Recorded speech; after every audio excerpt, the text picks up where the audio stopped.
తెలంగాణ ప్రభుత్వం పెండింగ్ హామీల అమలు, సంక్షేమ పథకాల కొనసాగింపుపై వేగంగా కసరత్తు ప్రారంభించింది. రైతులు, ప్రభుత్వ ఉద్యోగులు, రిటైర్డ్ సిబ్బందికి చెల్లించాల్సిన బకాయిలను క్లియర్ చేయాల్సిన అవసరం పెరుగుతుండటంతో పాటు పలు కీలక ప్రాజెక్టుల బాధ్యతలను కూడా ప్రభుత్వం తీసుకుంటోంది. ముఖ్యంగా ఆర్టీసీ సమ్మె సమయంలో ఉద్యోగులకు ఇచ్చిన హామీల అమలు, అలాగే హైదరాబాద్ మెట్రో నిర్వహణను స్వాధీనం చేసుకునే నిర్ణయం వల్ల ఆర్థిక ఒత్తిడి మరింత పెరిగింది. ఈ నేపథ్యంలో రాష్ట్ర ఆర్థిక పరిస్థితి పూర్తిగా అనుకూలంగా లేకపోయినా పథకాలు ఆగిపోకుండా కొనసాగించేందుకు ప్రభుత్వం కీలక నిర్ణయం తీసుకుంది. సుమారు 12,000 కోట్ల రూపాయల రుణాన్ని సమీకరించాలని నిర్ణయించి రాష్ట్ర ప్రభుత్వ బాండ్లను వేలానికి పెట్టేందుకు రిజర్వ్ బ్యాంక్ ఆఫ్ ఇండియాకు ప్రతిపాదనలు పంపింది.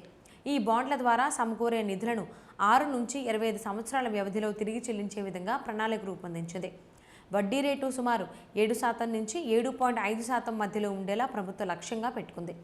ప్రభుత్వం ప్రతిష్టాత్మకంగా అమలు చేస్తున్న రైతు భరోసా పథకానికి ఇప్పటికే పెద్ద మొత్తంలో నిధులు విడుదల చేసింది.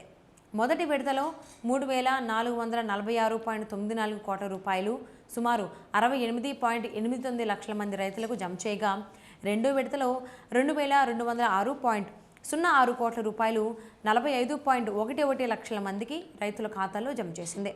మూడో విడతగా మరో 3,300 కోట్ల రూపాయలు విడుదల చేసేందుకు ప్రభుత్వం సిద్ధమవుతోంది. ఈ నేపథ్యంలో మరిన్ని నిధుల సమీకరణ అవసరం ఏర్పడింది.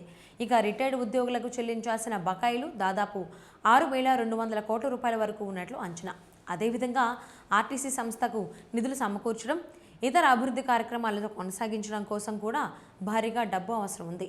ఈ సమస్యలను ఎదుర్కొనేందుకు వచ్చే నెల నుంచి భూముల రిజిస్ట్రేషన్ ఫీజులను పెంచి అదనపు ఆదాయం సమకూర్చాలని ప్రభుత్వం భావిస్తోంది. ఇదే సమయంలో హైదరాబాద్ మెట్రో ప్రాజెక్టును స్వాధీనం చేసుకునే ప్రక్రియ కూడా కొనసాగుతోంది.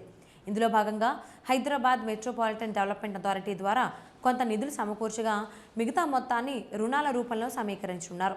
మొత్తం ఈ ప్రాజెక్టుకు సుమారు 15,000 కోట్ల రూపాయలు అవసరమవుతాయని అంచనా. ప్రస్తుత ఆర్థిక పరిస్థితులను సమగ్రంగా పరిశీలించిన తెలంగాణ ప్రభుత్వం రానున్న 2 నెలల్లోనే 12,000 కోట్ల రూపాయల రుణాన్ని సమీకరించి సంక్షేమ పథకాలు, అభివృద్ధి కార్యక్రమాలు, పెండింగ్ బకాయిల చెల్లింపులను సజావుగా కొనసాగించాలనే లక్ష్యంతో ముందుకు సాగుతోంది.